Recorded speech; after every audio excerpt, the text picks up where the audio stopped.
So today we are going to be talking about policies at the federal level. Um, we we've been focused mainly on California the last time, and so today we're going to look at kind of the scope of some of the larger EV policies. This is going to be split kind of into two lectures. There's an entire lecture on like subsidies incentives, which covers a good portion of the EV policies. We're mainly going to be talking about more regulatory side policies today. Okay, so in the United States, both at the federal level, but also at the state level, there are essentially two ways that we can have laws in this country. I think the first way a lot of people are maybe more familiar with. So this is when your elected official, your congressperson, whether that be in the House of Representatives or in the Senate, they can introduce a bill, and when they do that, essentially what happens is it gets passed to a bunch of committees that are relevant to that bill. You know, it could be the Transportation Committee, could be an Energy Committee. And once the committees have decided to go forth, then both the House and the Senate end up having to vote on it, goes past to the president, and then gets signed into law. Okay, that's a similar process actually at the state level too. We have the Assembly and the Senate, and so they go through a similar process, going through the committees, having both sides vote, and then going to the governor. Okay, so hopefully you guys are somewhat familiar with that process, and that's a way that we have essentially laws get passed. There is another process through which we call regulation, right? So this is where a federal agency, so they may start up a regulation, and the way this happens is they decide that they need this regulation, they write a rule, and then they publish a proposed rule out to the public. The public then has some amount of time to respond, usually kind of on the shortest end. It's about 45 days, can go as long as 90 days, or I think there's even been some longer ones than that, but usually between 1.5 to 3 months. Okay, so keep that in mind. We're gonna revisit that length of time a little bit later. And during this public commenting period, you can essentially write in.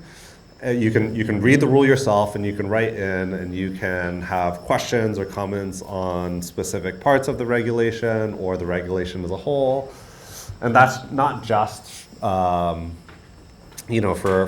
specific stakeholders. That really is the public. You and I, we can all just write comments to regulation that's getting proposed by a regulatory agency. I've actually done this many times, and it can make a difference depending on I guess the context of the regulatory agency and the regulation being passed.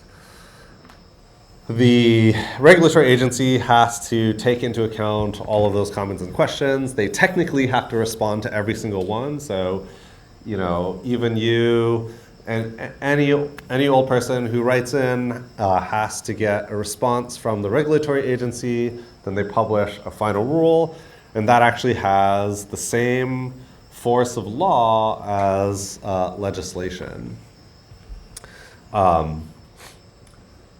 Okay, and so who can tell me why is it that we have both legislation-based laws and regulation-based laws?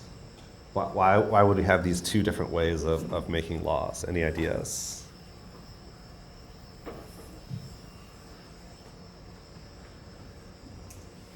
Can anyone name a regulatory agency, a federal regulatory agency? Any ideas? Just throw it out there. Yeah. EPA, great. FDA, great. Yeah. FDC, okay, yeah, great. So, couple of examples there. And so why not just have our elected representatives write all the rules that we're saying, you know, the EPA, FCC, FTC, why not just have them do it?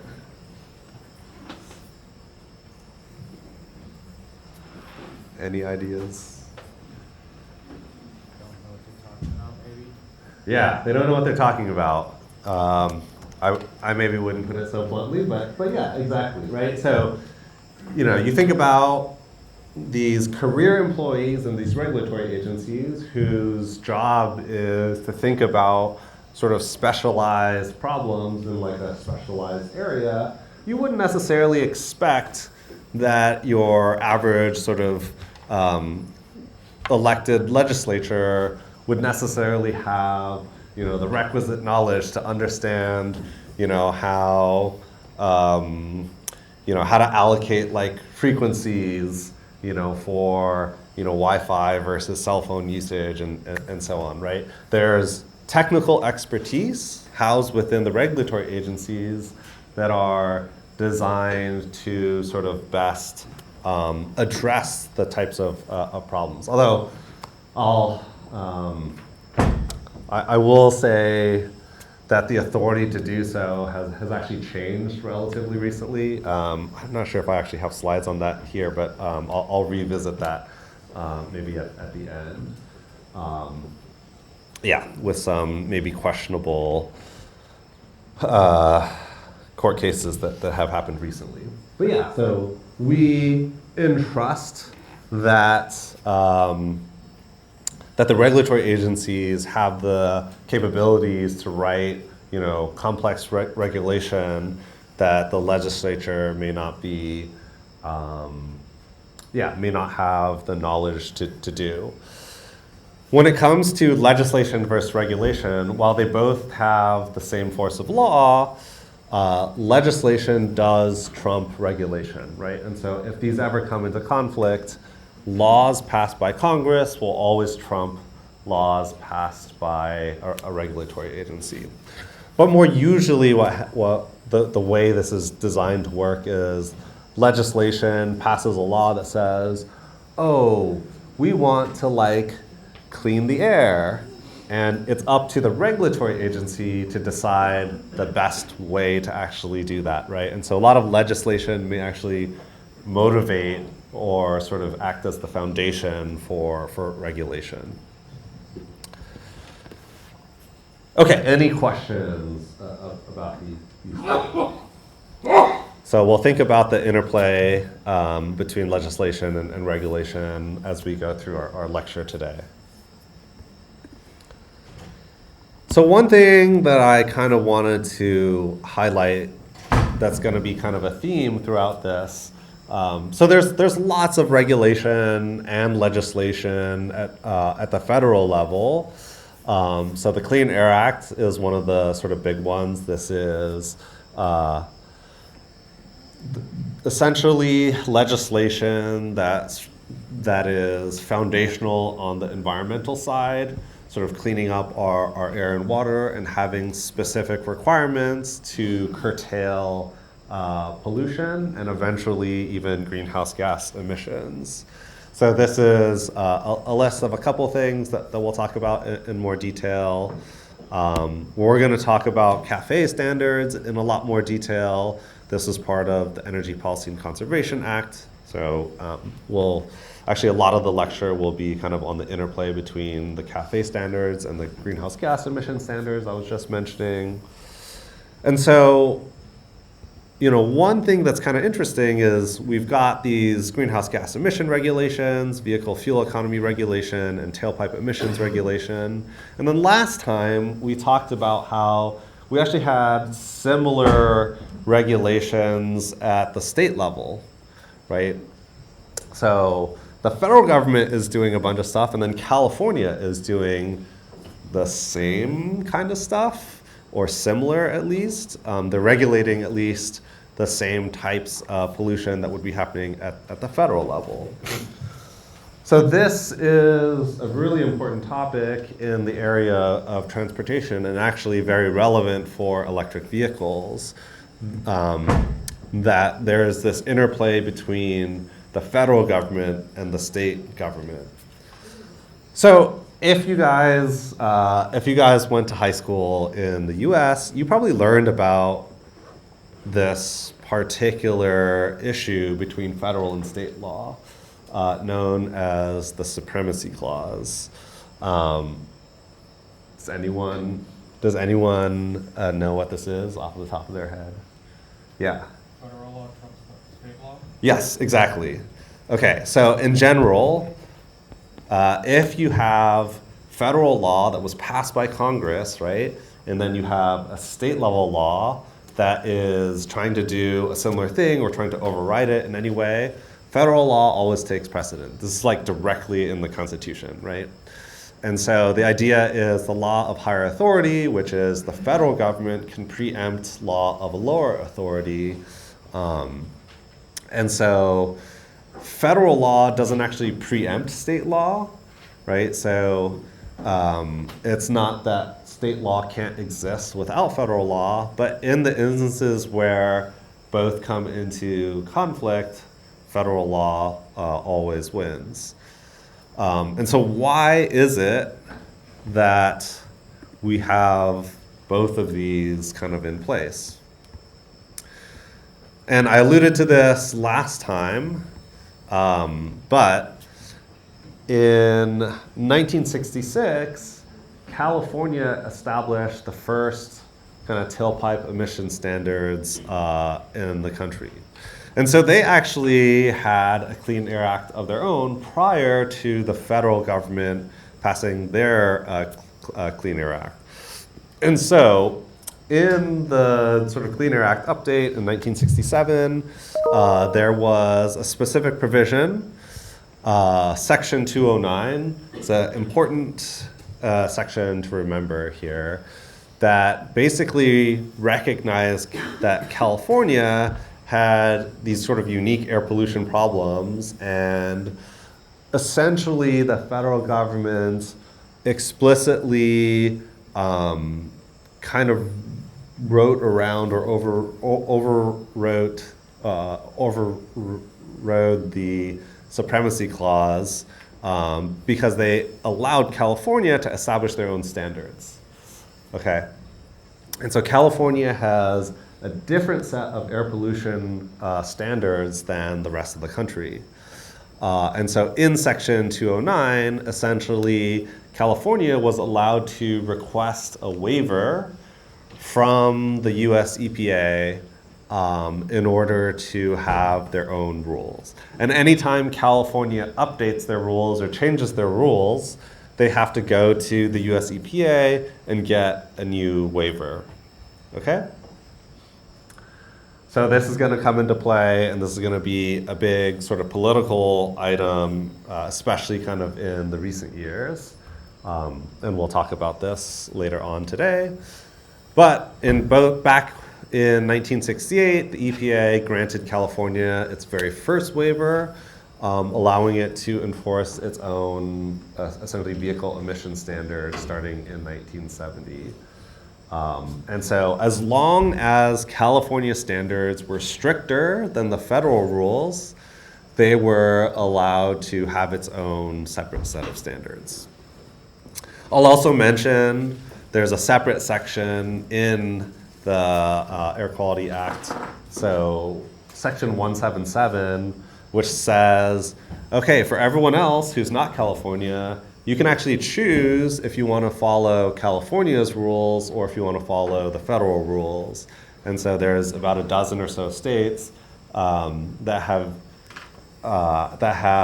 accepted California's rules.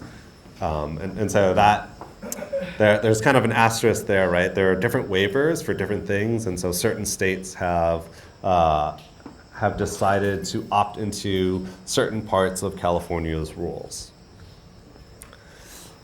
Okay, any questions about that?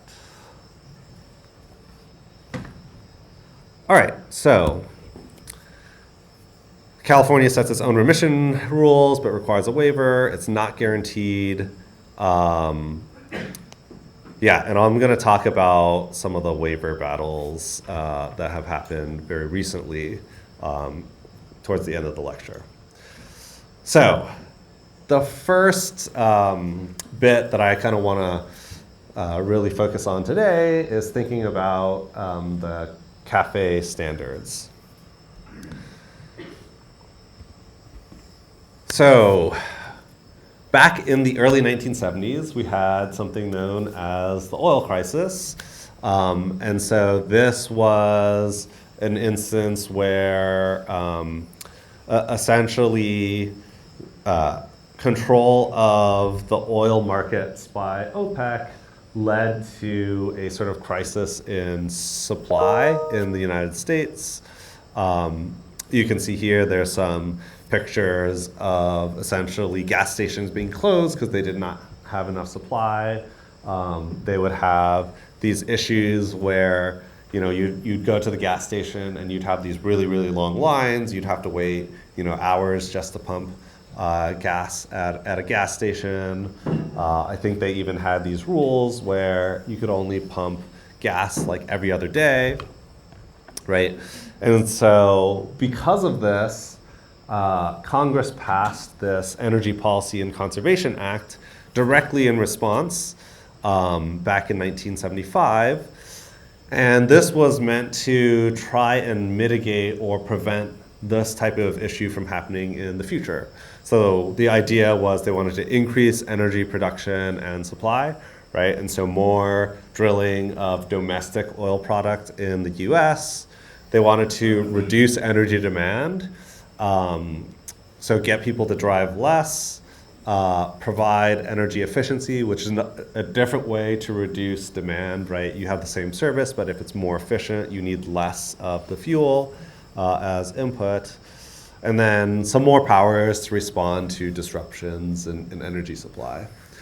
So focusing on the kind of middle two, one of the things that they did was they required the US Department of Transportation, specifically the National Highway Traffic Safety Administration, also known as NHTSA, to enforce compliance with these fuel efficiency standards. Okay, and so CAFE stands for the Corporate Average Fuel Economy Standards, CAFE here. And so this is an overview of what the standards have looked like over time. There is a standard for, on the y-axis, you have miles per gallon. And so essentially, new cars that are being sold on the market have to comply with a regulation. You have this black line and this blue line. So the solid line is for cars, the dotted line is for trucks. You see that there's two different colors. The blue is the actual standard, and then the black is the actual fuel efficiency of vehicles. And so they're not like perfectly in sync, right? But what you can see is basically as the blue line goes up, it's pretty closely mirrored by the black line, and same for the trucks. The dotted line, they're kind of overlaid on top of one another. Okay, and so these standards have sort of forced car companies to produce more and more fuel-efficient vehicles over time. I've got this also arranged in the inverse. This is actually a nice way to visualize the MPG illusion that we've talked about in this class before. So on the y-axis, on the left-hand side, you have an emissions rate, so this is grams of CO2 per mile. And on the right-hand side, we have MPG, which is what we were seeing before. And one of the things you'll notice is that the MPG scale is not linear. This is the whole 1/x thing. So if I were to improve by 5 MPG here, going from 15 to 20, right, we would get like over 100 grams of CO2 reduction per mile. But if I were to do that, a 5 MPG improvement from like 45 up to 50, that's a noticeably smaller amount of efficiency improvement in terms of consumption of fuel and in terms of emissions. Okay? This plot also gives, well, it needs to be updated, but up to the Biden era rules, you can see how the changes have, or how the CAFE standards have been updated every so often. And so all these vertical gray lines are updates to the standard. One thing I want you guys to notice for a bit of discussion a little bit later is that from this period of time, from like 1990 up to the mid 2000s, and actually even maybe before that a little bit, is you'll notice that the standards don't change very much over time, right? And the blue line actually goes all the way up to 2010. So keep that in mind for a little bit. So some nuance with the way that this works. CAFE is a requirement for automakers, not for individual cars, right? And so it's a common misconception that all cars need to be a certain fuel efficiency. In reality, it's really the average sales rated fuel efficiency for every manufacturer needs to meet a specific target, right? So even if you think about like one particular vehicle manufacturer, they could be selling clean cars and dirty trucks kind of at the same time. It's as long as the average across all of the vehicles that they sell meets a particular target, that is okay. So here I have this question, right? What is the average fuel economy for a manufacturer that sells 10, 20 MPG cars and 10, 30 MPG cars? Can anyone tell me the answer? Yeah. It's actually not 25, it's a trick question. So, yeah, sorry to put you on the spot like that. But we are doing harmonic averages. Remember, it's not linear for MPG, and so you actually have to convert it to gallons per mile. So it's so if it's 10 cars of 20 MPG, 10 cars of 30 MPG, it's 10 over 20 plus 10 over 30 equals 20 over X. And you solve for X, you end up actually with like 24.5 MPG or something like that. So it actually ends up being a little bit lower than 25. So keep that in mind if you're ever doing this calculation. You have to do the harmonic average, and you have to put MPG on the bottom. Okay.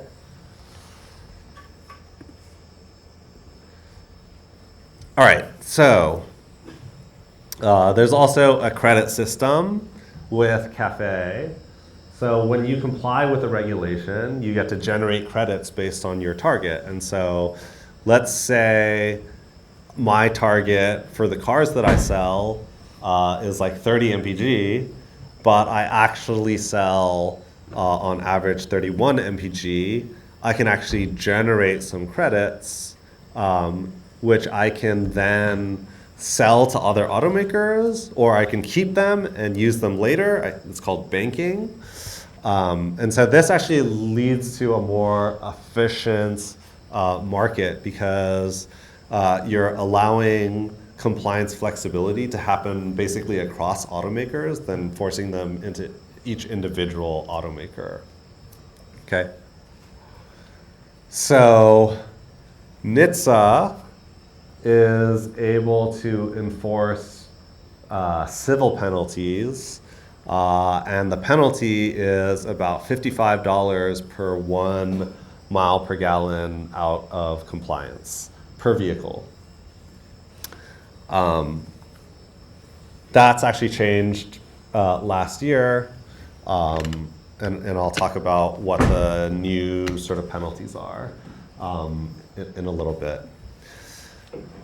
But so in regards to the penalties, the one thing that I'll mention, and you can kind of see that in the figure here, is that you can, as an automaker, one of the strategies that you have available to you for compliance is to not comply, and you can just pay a penalty.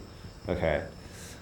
So what is that? What does the strategy historically look like for different automakers? American automakers tend to get pretty close to compliance, right? So they're not over complying, which means they don't generate huge amounts of credits, and they're not under complying, which means that they don't typically pay huge penalties. Okay, they're usually kind of right on target. This has changed somewhat in recent years, but historically, I would say that's pretty true. European automakers tend to be under complying and therefore pay penalties. Okay, and the reason for this is there are a number of European automakers who produce more sort of luxury cars. So think about like BMW and Porsche and Audi and Mercedes, right? So these higher end luxury vehicles, they have a strategy that the market dictates specific requirements out of their vehicles, and so they're willing to kind of just pay some of the penalties so they don't have to sacrifice on attributes that are supposed to be associated with those types of vehicles. So a lot of European companies tend to pay penalties. On the flip side, a lot of Asian automakers, so think about like Toyota, Honda, Kia, Hyundai, these are companies that have one of their strong suits tends to be like fuel efficiency, or at least it had been in the past. And so they actually tend to over-comply and generate extra credits, okay? So American companies usually right on the line, Europeans under-complying, and then Asian companies usually over-complying. And you can see that reflected in who's paying the penalties. This is basically from the 1970s through 2008, how many millions of dollars that a lot of auto companies have paid in fuel efficiency penalties. I talked about last time ACC2 in California. They have a very different level of penalty, right? So they're talking about something on the order of tens of thousands of dollars per vehicle. And so in this case, right, you are much more heavily incentivized to comply with the penalty compared to with CAFE. Okay.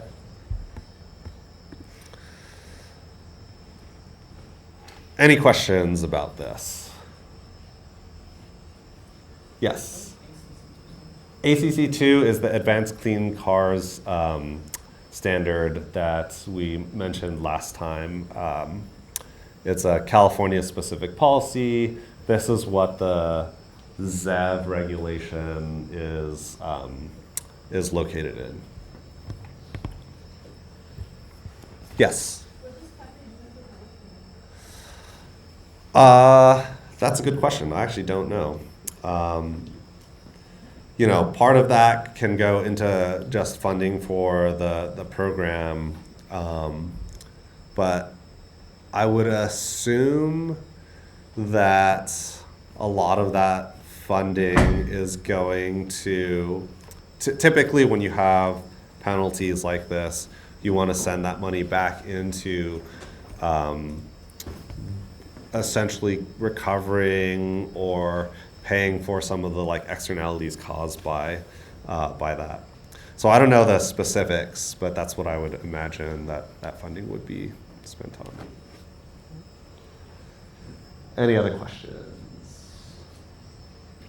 Yeah. So if the company is under compliant, Is the $55 fine applied to only vehicles that are under compliant, or is it just total sales? It's everything, right? Because it's considered on the average for everything. So if I sold 1,000 cars and I was one MPG out of compliance, I would be liable to pay $55,000. Yeah. Okay, so let's talk about sort of the interesting modern history of Cafe. So Cafe implemented back in the 1970s, and then some changes happened throughout time, but then recall, as I was mentioning, the standards were flat, right, for like 20 years. So in this kind of time period,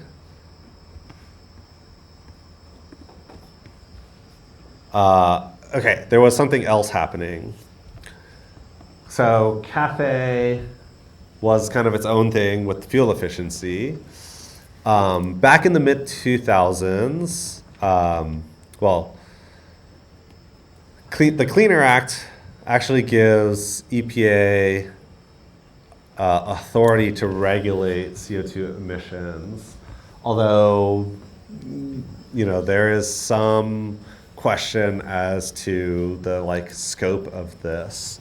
But essentially, the state of Massachusetts and a bunch of other states back in the late 90s,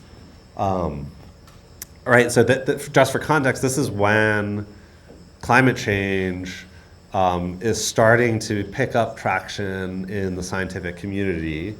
And so states were like, oh, this is an issue, and we should ask our Environmental Protection Agency to regulate this. And so this was done back in 1999, and the EPA essentially declined. Who was president in this time period? Does anyone know? Yeah. Bill Clinton. So Bill Clinton was so in the 90s, in the late 90s, and then the actual declination happened during Bush's. Like 2003. And during Bush Jr.'s presidency, right? Yeah. Yeah. So there are definitely like politics that play into this. Remember that the regulatory agencies kind of operates at behest of the executive agency. And so while you have career employees within the agency, the heads, either the secretaries or the directors of those regulatory agencies are typically essentially nominated officials from that presidency. And so they will have the same kind of motivations as the executive. So,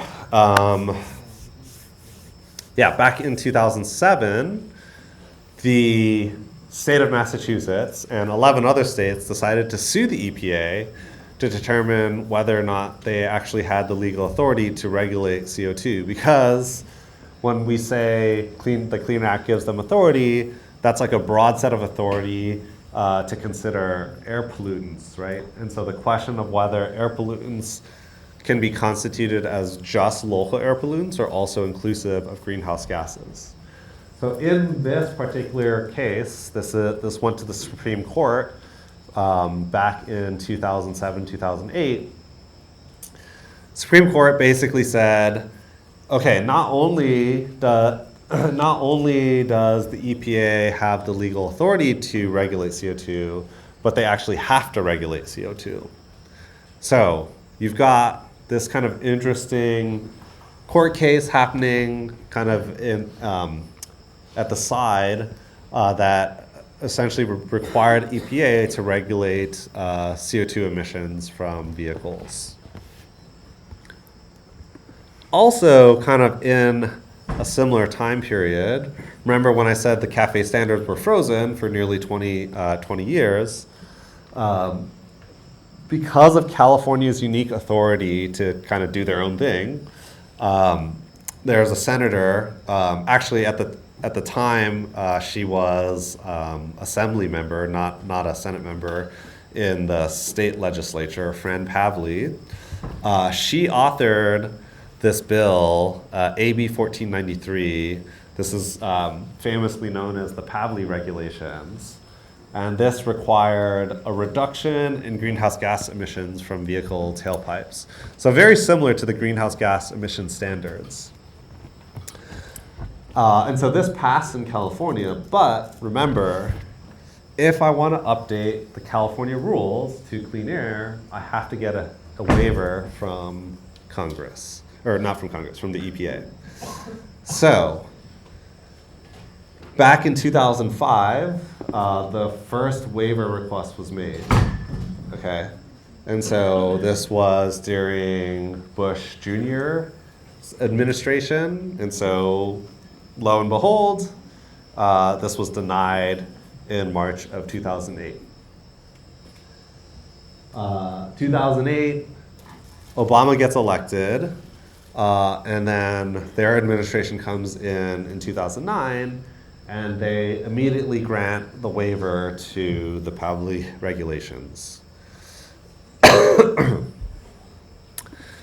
Okay, so thumbs up to CARB. We got the Pavley rules passed. And so now automakers have to follow these greenhouse gas emission rules that are put forth by the California Air Resources Board. That's kind of the equivalent of, that's California's equivalent of the US EPA on the air side. They also have to comply with the CAFE standards to meet fuel efficiency requirements. And they also have to comply with US EPA greenhouse gas emission standards, right? So this is coming out of that Supreme Court case. So the late 2000s, there's this whole confluence of different policies that are getting pushed. So we had the original CAFE and then two new air quality standards. And remember, these are essentially, well, the CARB and the EPA ones are basically two agencies regulating the same thing.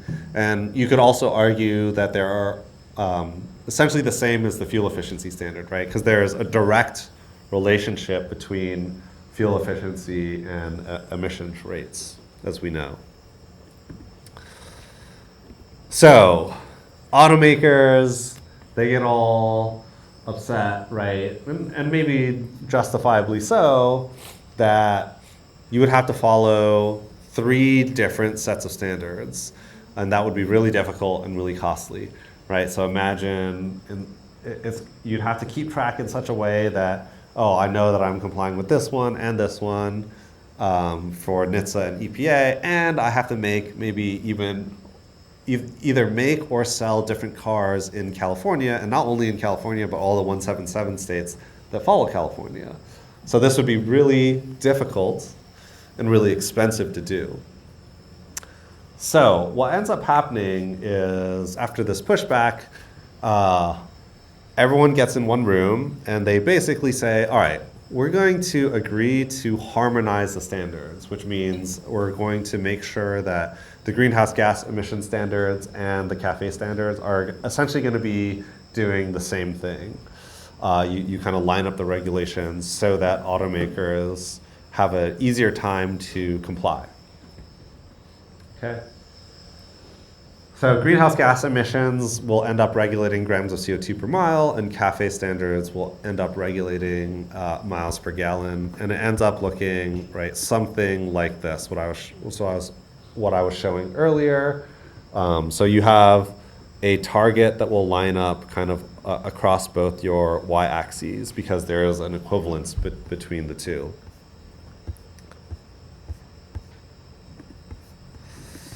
And California decides to not implement a separate set of rules. But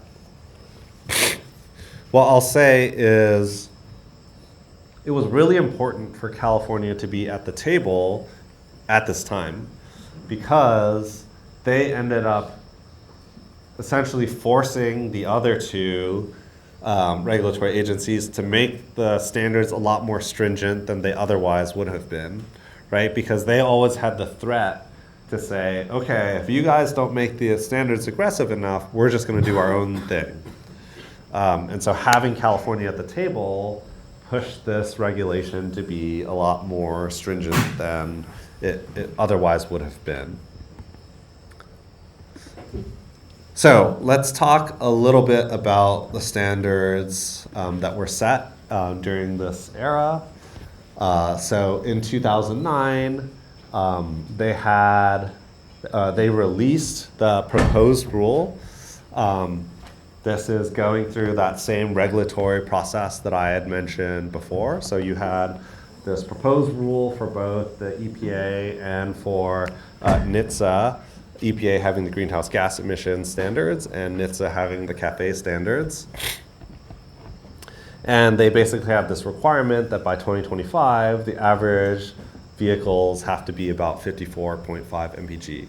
Note that the standards on the CAFE side are based on the 2-cycle test. And so 54.5 is much higher than you would see in real world conditions. The equivalent is more like in the upper 30s, low 40 mpgs. Okay? So they had these rules that extended all the way out to 2025. But NHTSA is not allowed to regulate actually for a period of 14 years. And so the regulation ends up getting split into a couple phases. And we'll talk about why that's important in just a moment. One of the big adjustments to the standard was to make it based off of a vehicle's footprint. Okay, so a footprint is actually a very specific measurement of the vehicles. The equation you can see here. It's basically the distance between the wheels and the distance between the axle of the vehicle. So this is known as the track width, and this is known as the wheelbase.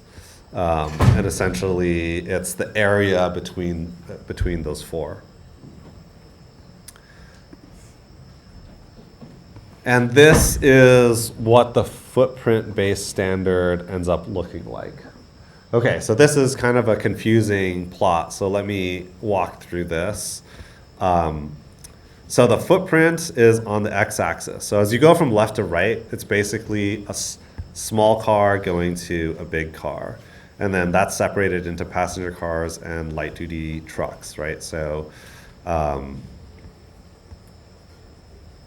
40 square foot, this might be like a really small, like two-door vehicle, whereas if you're at the like 60 foot, and that's going to be kind of on the larger 60 square foot larger car, and then trucks you could be up in the 70 to 80 square feet. You know, those would be your big, you know, Expeditions and Ford F-150s and that sort of thing.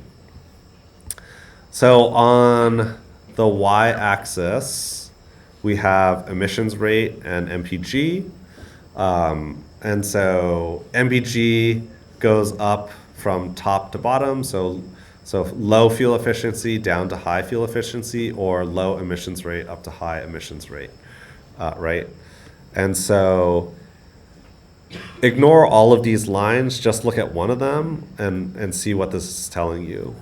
So if I'm an automaker and I sell a lot of really big cars, right? So let's say I sell a bunch of 60 square foot cars, then I'm allowed to have relatively lower fuel efficient vehicles and high emitting vehicles. Whereas if I'm an automaker that sells a lot of small cars, then the fuel efficiency of the vehicle has to be higher with a lower emissions rate. And the lines start to go down over time, right? And so over time, even if I'm making these really big vehicles up here, over time, the fuel efficiency has to improve year on year. Okay, and so that's why you have multiple lines. This was an allowance essentially to acknowledge that different automakers have different fleets of vehicles that they're selling. And in particular, a lot of American car makers that were making lots of trucks and bigger end vehicles were essentially given this allowance to produce less fuel efficient vehicles. Okay? Anyone see any potential downsides to this?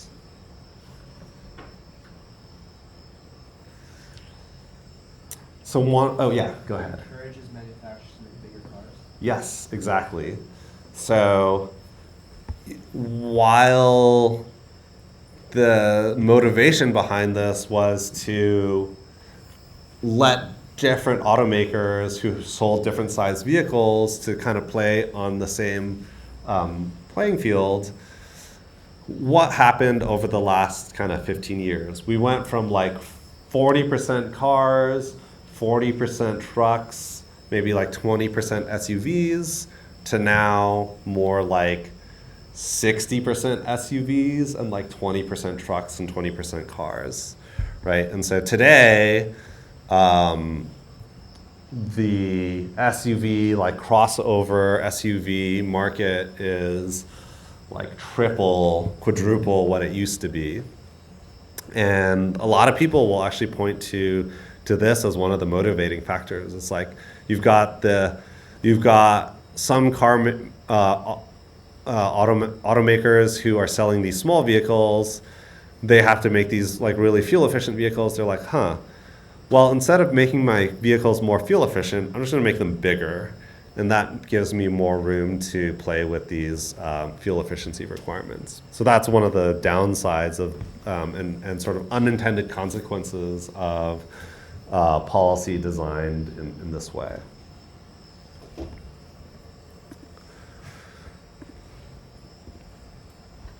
There's an interesting discussion to be had with electric vehicles. And so we think about these fuel efficiency regulations and even the greenhouse gas emission regulations that is more recent, right? Started in following this 2008 court case. At the time that these regulations were made, there weren't really any commercial electric vehicles. And so introducing this new technology, this is a new area for these regulations to essentially deal with. And so one of the issues is that, remember I mentioned NHTSA and EPA, they tried to make their standards the same, right? But when you think about the pairing, it's not so direct with an electric vehicle. So here's an example. So we have efficiency on one side and emissions rate on the other side. And that's respectively, right, NHTSA's CAFE and EPA's greenhouse gas emission standards. So we look at the Toyota Prius. This is a car that gets 55 mpg on the efficiency side, and then it gets 160 grams of CO2 per mile on the emissions rate side. And those two are directly equivalent, right? We can translate between those two using that conversion factor that we've used throughout the class. Okay, but for an electric car, okay, we have an efficiency number, let's say, 0.29 kilowatt hours per mile. But then, right, on the emission side, who knows what that is, right? It depends on where they're located in the US, what power plants are providing electricity, when they're charging, right? So there's all these other factors that might make that really difficult to interpret. So how do they deal with EVs? We'll talk about that in just a moment. On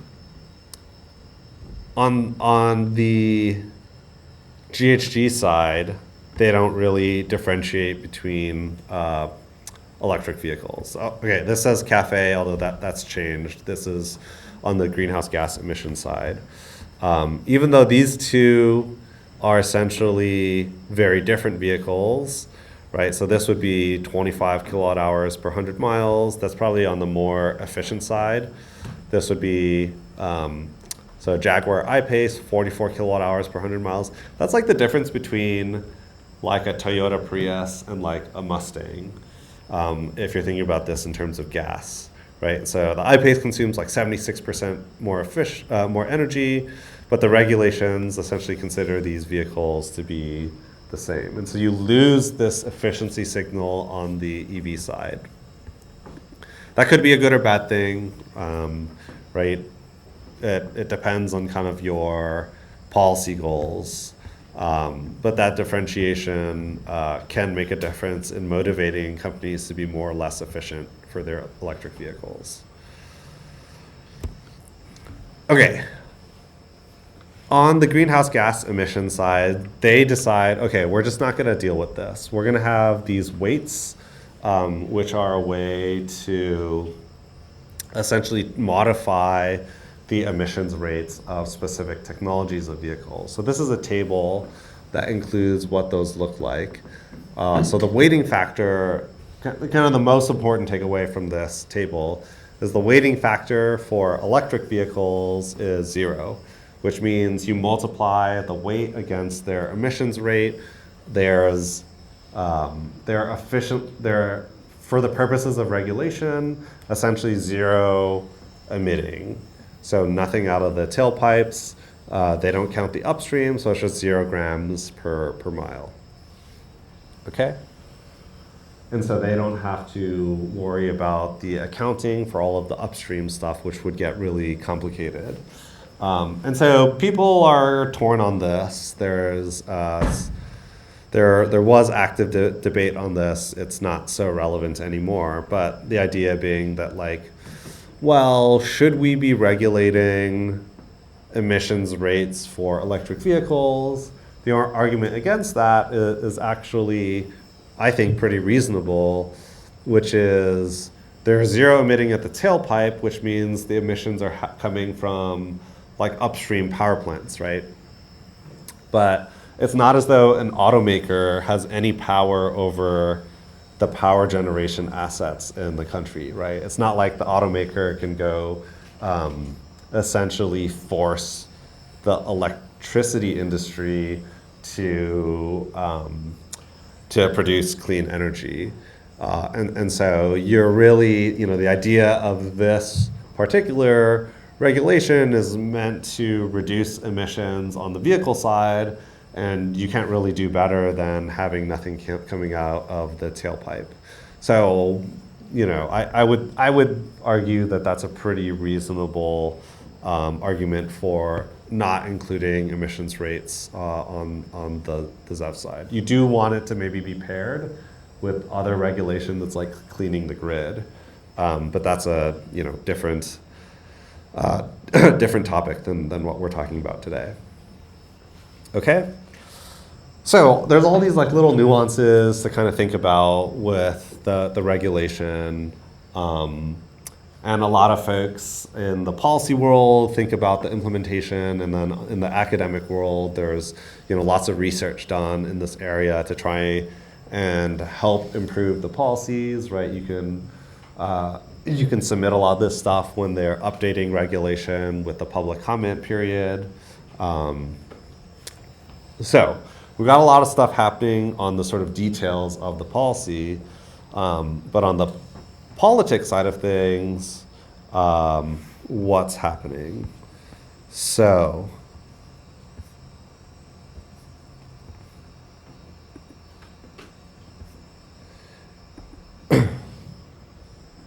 actually prior to this slide, there's kind of an interesting thing that had happened, which is I mentioned CAFE had to have this like midterm update because it can't actually get regulated for the entire 2012 to 2025 time period, right? And so there is a midterm review that's supposed to happen in 2017. But what happens in 2016 is that Trump ends up getting elected for the first time in November. And so the U.S. The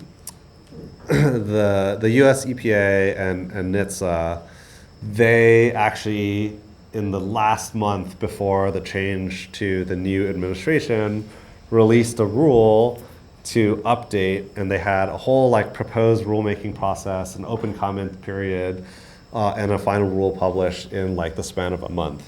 Usually, or even shorter than that, maybe in like 2 weeks, right? Usually the public comment period would take, what did I say, 45 days?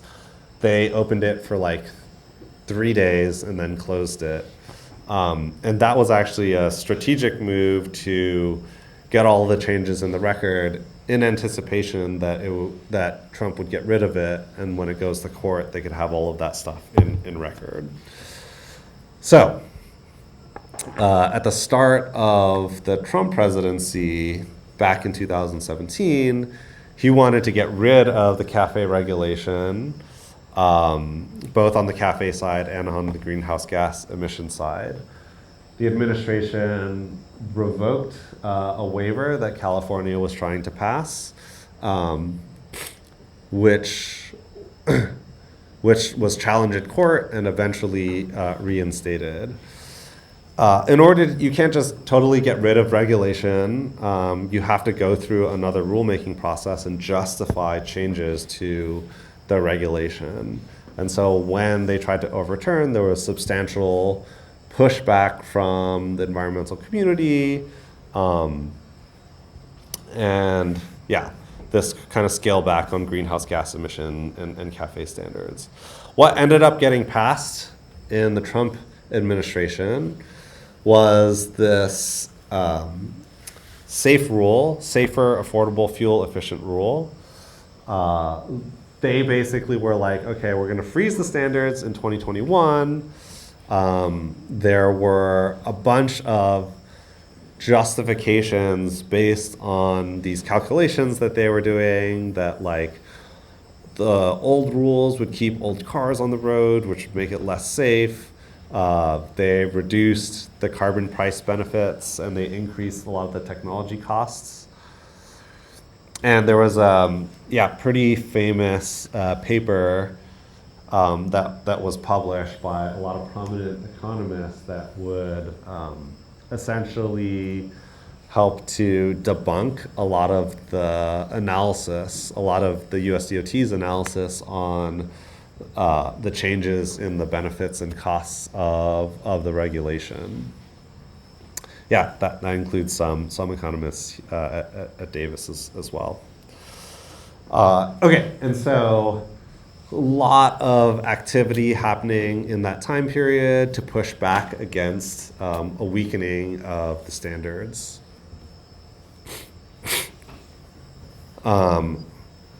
California ends up preempting the SAFE rule. So how did they do this? So remember, California always has the ability to produce their own regulation, but they have to get a waiver from the government. Do you guys think that California could have gotten a waiver from Trump's EPA? Probably not, right? And so there was actually a big legal battle about this. But what they ended up doing was they said, okay, we're gonna have our own standard, our own like unenforceable standard, and essentially we're gonna make this standard non-binding for everyone, but automakers can opt to join in voluntarily. Okay, and so even without the waiver, you could just make up these rules that are not binding, and then you have car companies just joining in voluntarily. And so there were 5 automakers that ended up agreeing to California's rules or potential rules even without the waiver. So Ford, Honda, BMW, Volkswagen, and Volvo agreed to California's rules. GM, Chrysler, and Toyota end up siding with the federal government and not sort of agreeing to anything put forth by California.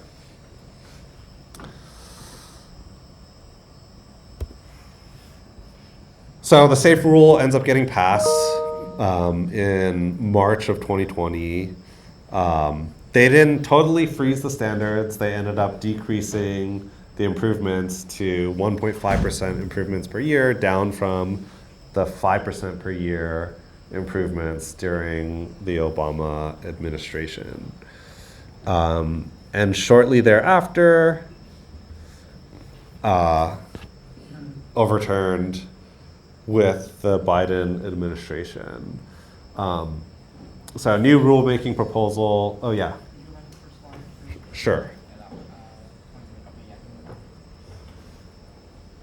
So yeah, maybe on this point, what I'll mention is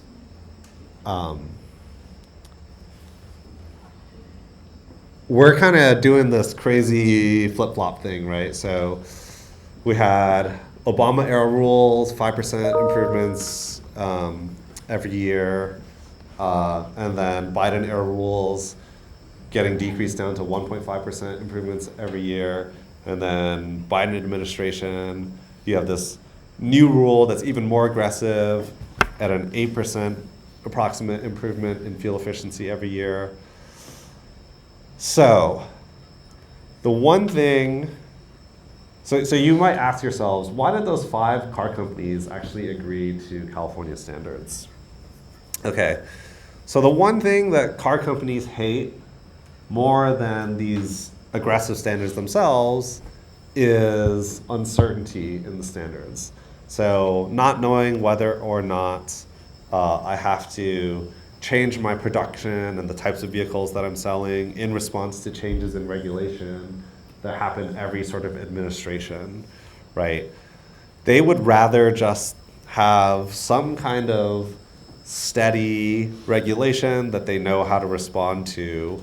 And yes, it might be expensive, but at least they don't have to like rejigger their entire manufacturing lines, and which can cost even more money. Okay, so regulatory certainty is more important to these automakers, which is one of the motivations why they were willing to opt into these like California regulations. Okay. Okay, any questions about any of this so far? Any of this history? Yeah, so let me talk a little bit about, so as these were repealed, you've got these new standard requirements in the Biden administration.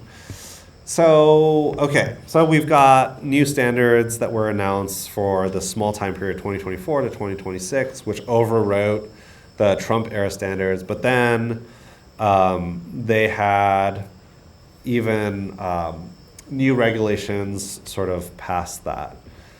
And so during the Biden administration, both the EPA and NHTSA passed new rules going all the way out to 2032. So in May of 2023, they announced a proposed rulemaking that eventually was passed. And then in July 28th of 2023, NHTSA also announced new rulemaking that was also passed. Okay, and so this is very much in line, I think, in some ways with what we had seen before, where essentially you have to make cleaner and cleaner cars every year. But there is one thing that I think is a little bit different, is the level of stringency. So how is it that that the federal government decides what target to actually set at? This is a important concept, right? The idea that I can set these regulations and force car companies to build specific types of cars. If you push too far, you could risk like bankrupting the entire auto industry because they're just not capable of meeting the requirements, right? So there's this But you also don't want to set it too lenient, where your fuel improvements and your environmental outcomes are like not really benefiting that much, right? So you have this kind of fine line target to try and meet, where you have to make it like affordable to customers, but you still want it to be strict enough to do something. So the way this works is the federal government will sit down with car companies, and they will essentially work with them to understand, how much it costs, or how much they think it's going to cost to improve fuel efficiency by some amount. And so this had traditionally been done kind of mainly with gas cars. But with electric vehicles, the math changes a lot, right? You have a totally different technology. And so that technology used to be really expensive. And so most of the time, the design of the targets were focused on sort of being able to be met with gas cars. And the EVs are maybe like a side product. I think that really changed under the Biden administration. And I think part of that was other places in the world we're really thinking about electric vehicles in these types of regulations. And not only that electric vehicles would become really necessary in order to meet the targets. So I think this is a really clear example of this. So this is one of the proposed regulatory targets over time, right? And so this is kind of what we've been talking about over time from 2006 to 2032. There's an emissions rate that you have to meet, starts up higher, and essentially cars have to get cleaner and cleaner and cleaner over time. Okay. So this is actually one of the versions of the rules that was being proposed. So what is, who can tell me what's the cleanest gas car on the road these days?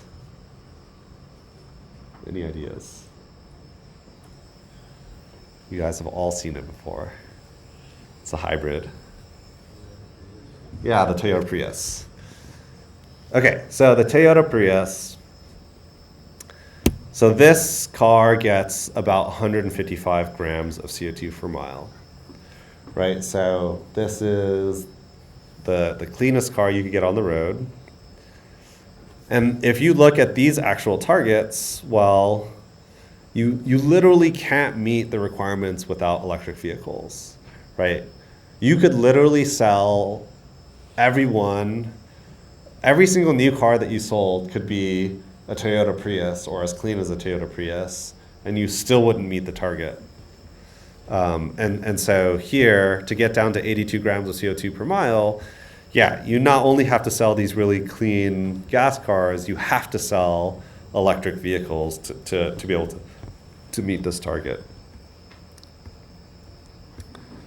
And so they have a new set of rules. This is kind of what it looks like across the two proposed rules that I was mentioning. Yeah, some nuance. If you overlay them onto the same chart, they don't actually look the same. Remember, we talked about how the standards were kind of harmonized. Does this mean that they were drifting apart? Not quite. Yeah, maybe this is really in the dregs of the regulation, but just to kind of understand what this means. Fundamental question of how to count efficiency for electric vehicles compared to gas cars. EPA, as I was mentioning, counts everything as 0 grams of CO2 per mile. And then NHTSA uses this petroleum equivalency factor. We've talked about this earlier on in the class, right? How do you convert from a kilowatt hours per mile into an MPG? And they had this new approach, right, that I had mentioned. So just to give you guys a sense of, what this looks like, if I'm viewing like meeting regulatory targets under the two different agencies, so on the GHG side, you have a 70 gram per mile target. Okay, so from EPA's perspective, let's say I sell 5 really efficient gas cars. These are basically like Priuses, right? Versus 5 EVs that are at 0 grams per mile. So the average would be 70 grams per mile, right? So the average between 140 and 0, so 70 grams per mile. If I convert this using the petroleum equivalency factor to MPG, that would be 127 MPG. From NHTSA's perspective, we have some efficiency associated with the electric vehicle, and I have some gas cars. These are equivalent, so 140 grams per mile, 63.5 miles per gallon. This is directly translated. We use the new calculation, right? And so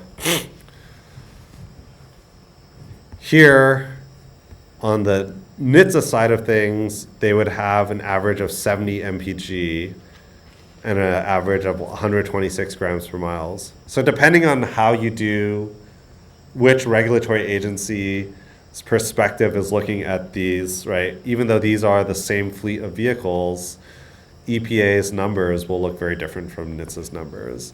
And so even though these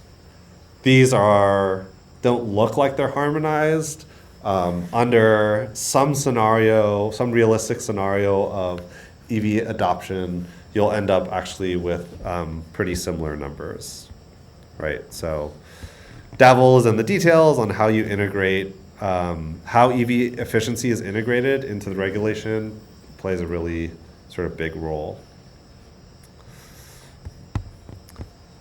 Okay, any questions about this? Part of the, oh, sorry. Does this apply only to commercial passenger vehicles or to all vehicles on the road? Yeah, this is having to do specifically with the way that you do accounting under the regulation. So this would be for all vehicles covered under the regulation as they look at it in this way. Okay, there's one other thing that I'll mention. As part of, and when the regulatory agency writes a new rule and they like publish this thing out into the public, they oftentimes have what's known as these regulatory impact analyses as part of the justification for having a rule. So this is like, oh, here's a new rule that I want to publish, and here are the impacts of that rule, so that we can understand like why we are doing this. So I pulled out some of that information from these particular rules that I'm showing us right now. So over the lifetime of vehicles sold from 2026 to 2032, they're expected to provide a lot of benefits, right? So on the emission side of things, a decrease in CO2 of 7.3 billion tons, and then 120,000 tons of methane, 130,000 tons of N2O. And these don't even include any upstream emissions. Even though the emission rate standards don't include the upstream emissions, the impact assessment does include what the impact is even upstream. So there's no analysis in the regulatory impact analysis or the RIA, which talks about what climate impacts there were. One of the sort of motivations behind the targets was to align with climate change mitigation, where you would try and reduce carbon by some amount. So these are meant to align with the 2 degrees targets. There are a bunch of impacts that are not just associated with the emissions, and so I just wanted to highlight some of these here. So you have like non-emission costs, you have fueling impacts, you have non-emission benefits, you have climate benefits, you have criteria air pollution benefits, and then they like add all of that up, right? And so this could include things like increase in costs, right? And so the costs actually go up, but that's offset by things like lower repair and maintenance, things like fuel savings from charging on electricity, and so on.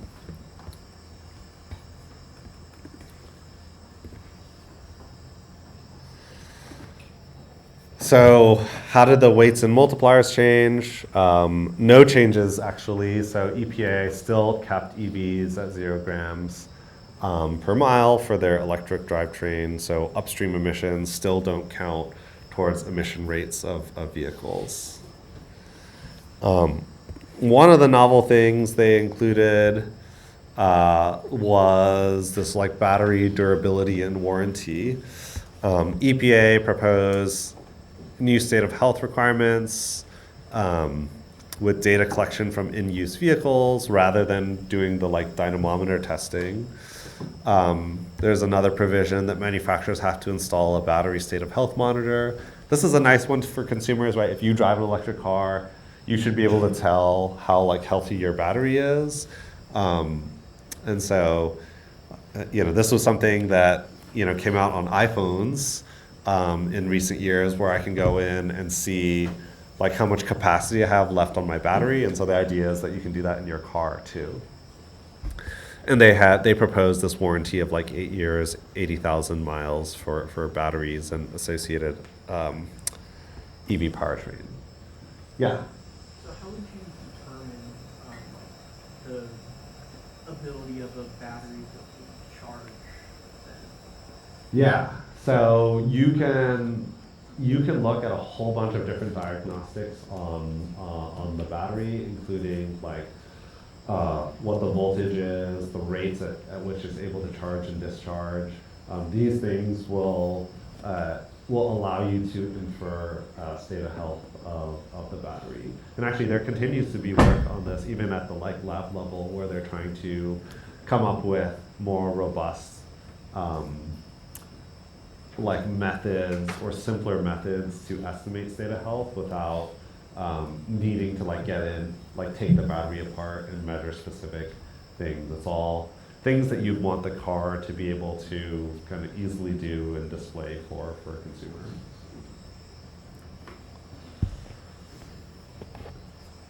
Yeah. Okay, any other questions? So I've been focusing a lot on these like standards regulations, right, with greenhouse gas and CAFE. I think that, yeah, if you were to ask me which ones are kind of more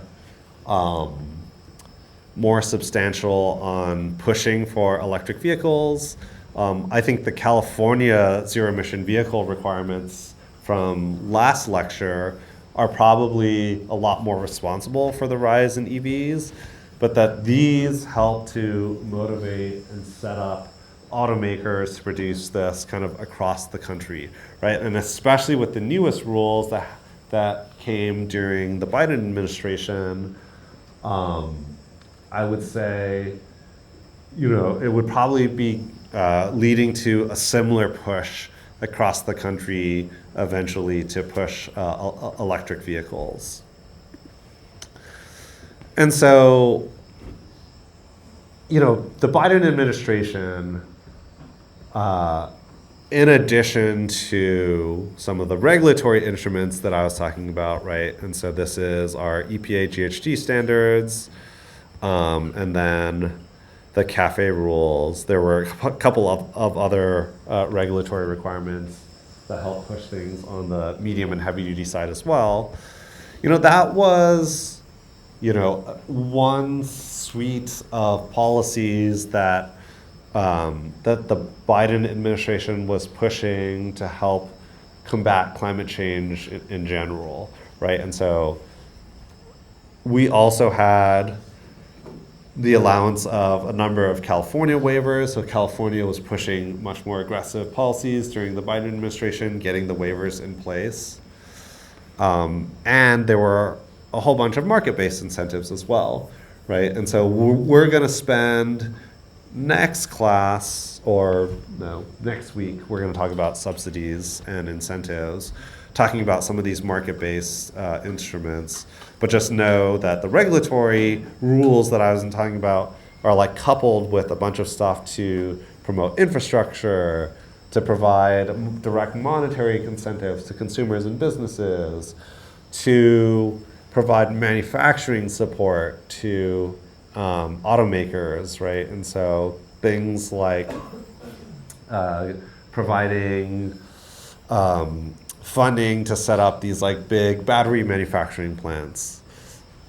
And then for commercial fleets, things like the Clean School Bus program to help electrify or push school buses to have zero emission buses, right? So there's a whole bunch of other policies that are sort of coupled together in this sort of big strategic way.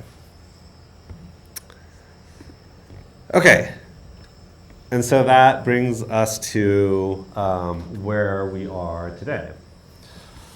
So, oh, I should mention, before I get to that, a lot of the motivation for these policies comes from executive orders. Okay, so an executive order, that is something that the executive branch puts forth. So we have executive orders both at the state level, but also at the federal level. So I had mentioned this before with like Governor Newsom. He had these executive orders that were like, oh, we want no gas cars on being sold in 2035, right? And then you have rules that were passed by the regulatory agencies to help achieve that. Similar type of thing here, right? So Biden had these executive orders that then motivate the regulatory agencies and to a degree sometimes the legislature to pass specific policies. But the executive orders themselves don't have the same force of law that like legislation or regulation has. So, okay, so we're now in our second Trump presidency, and so how has that affected all of this stuff that I'm just talking about? So, Trump's had right at on the like first day of his administration passed these new executive orders that were kind of the complete antithesis of some of the executive orders. I mean, to some degree, some of these are like directly pointing at the Biden executive orders and doing essentially the opposite. So, with the greenhouse gas emission standards, so the EPA one, so if folks have been kind of following the news, last summer, the proposed rule was announced, and then in February of this year, the final rule was published, so just a couple months ago, that basically repealed and overturned the Biden era policies. But not only that, actually, this was a direct challenge to the Supreme Court case. So, way back here. Yeah, so I talked about how there's a Supreme Court case that said that basically had the Supreme Court rule that the EPA has to regulate CO2 emissions from vehicles. The motivation or the thing that came out of the Supreme Court case is something known as endangerment, okay? endangerment was a finding from the Supreme Court that basically said two things. Basically, one, does CO2 lead to damages to society? And two, do cars emit CO2? And if these two things are true, then you are responsible for regulating CO2. And so this endangerment, or this rule that was passed in February also overturned endangerment. They basically said, they had these crazy loopholes that basically were like, oh, these two requisite findings that you need to prove endangerment aren't actually true, right? That CO2 doesn't actually damage society. They argue that the amount of emissions from American vehicles is so small relative to global emissions that essentially it doesn't make sense compared to the cost increases from having these regulations.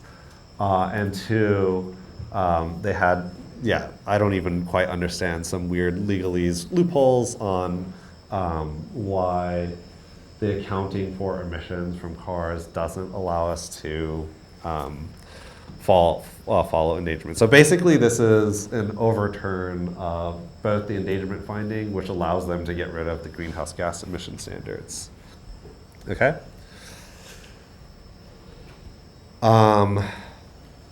There's also going to be actually the revision of the Tier 4 phase-in schedules. These are for like criteria pollutants for vehicles. The proposed rule was announced last week.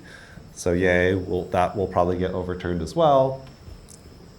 The final rule has not been published, but they announced a new rule for the CAFE standards called Safe Rule 3.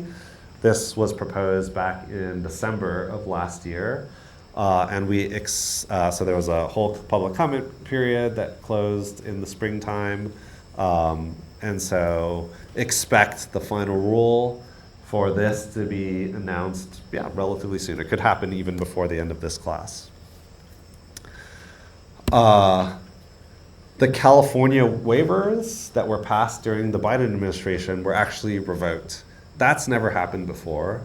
So denying a waiver is one thing, but taking away an existing waiver is something very different. There was a particular mechanism used to revoke the waiver called the Congressional Review Act, which I think many legal scholars would argue was an inappropriate use of that authority. And so we will see what happens in a bit with that. And then there were other policies that overturned some of these other incentives, which we'll talk about later. What does that mean in terms of impacts? Right, so many automakers are starting to pull back from electric vehicle investments in recent years. We've seen announcements kind of across the board that previous investments essentially are getting written down as kind of losses, and that they're pulling away funding from manufacturing this technology. Even in the sort of recent market impacts, we can see, so in 2024, the final year of the Biden presidency, we had 1.5 million electric vehicles sold in the country. Year on year, numbers were going up at the start of the Trump administration.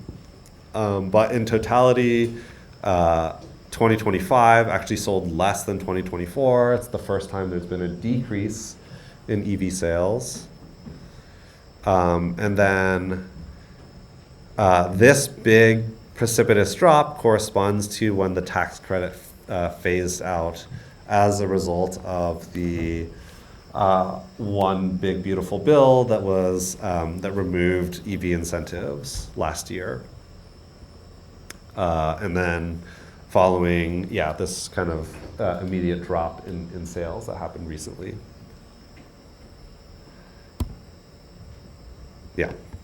And then on the climate side of things, a lot of the benefits of that EPA policy that I was mentioning is essentially likely to be lost, right? And so this is, from 2027 through 2054, this is, or 2055, this is across the lifespan of vehicles that would have been sold in the 2027 to 2032 era. So this is gains that we would have gotten that we don't get anymore. So by 2055, a 400 million ton per year reduction. For context, so this should be 1.8 billion. So for context, U.S. emits about 1.8 billion tons of CO2 annually. So we would have cut by the end something like a quarter of emissions. Not all hope is lost. A lot of this stuff, I think, is maybe done illegitimately.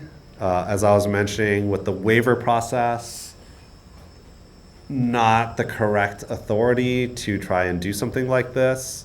And so this is currently battling out in the courts. In fact, we'll see that as a common theme for most of these things.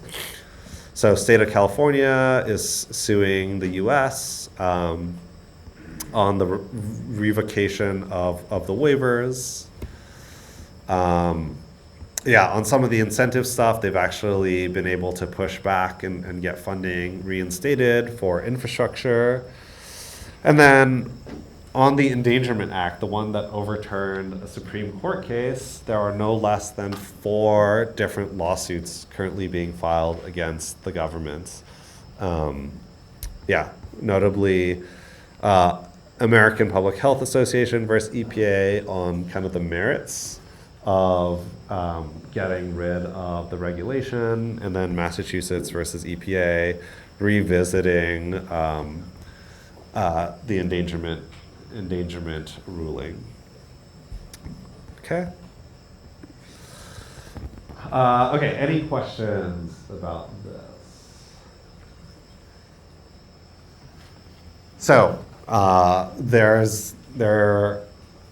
there are right now a number of court cases that are kind of pushing back against some of the Trump era changes that have happened in recent times. This is all happening. This is all happening essentially right now. A lot of this stuff is playing out, and so folks who are involved in this area, whether that's automakers, environmental NGOs, academics like us. This is kind of where a lot of the action is to help retain some of the momentum and push forward to EV technology. And as much as the U.S. is kind of taking a step back in this area, from a global perspective, right?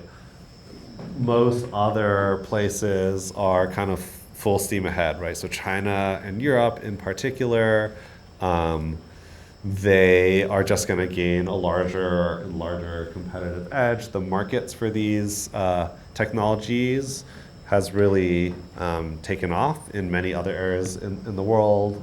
And so, I think maybe it's just personal opinion, but we are shooting ourselves in the foot in terms of global competitiveness. Okay, so current greenhouse gas emission standards in CAFE require ZEV sales, although that's in question now with the Trump standards. California is really the leader in a lot of these areas, that has kind of pushed the federal government to be more aggressive. But with or without the federal government, California, I think, will continue to push forward, and they will sort of constantly, regardless of the administration, are kind of pushing for more aggressive policies. Yeah, regulations that help with compliance. A lot of that stuff has been undone. Yeah, I forgot to mention, like, for the cafe standards, I was saying there was this $55 per mile of compliance that you're per MPG out of compliance you are. That penalty actually was removed in the summer of last year, and so there's no penalty for not complying, and so a lot of the flexibilities are being undermined in multiple ways. The credit trading market was removed in the proposed rule for cafe, so that's also gone, or is planned to be gone. We'll see what happens when the final rule comes out, probably in the next couple of weeks.